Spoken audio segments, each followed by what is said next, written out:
Do you feel scared sometimes of things you cannot see? This surah is for protection.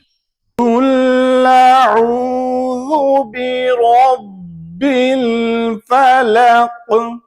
Say, I seek refuge with the Lord of the rising day.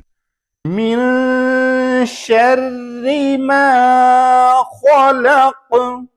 From the evil of all that He created. ومن شر غاسق إذا وقب. From the evil of night's darkness when it spreads around. ومن شر النفاثات في العقد. From the evil of the women who blow on knots.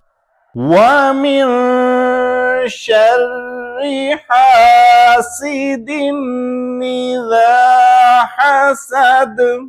And from the evil of the envier when he envies. Listen again and feel protected.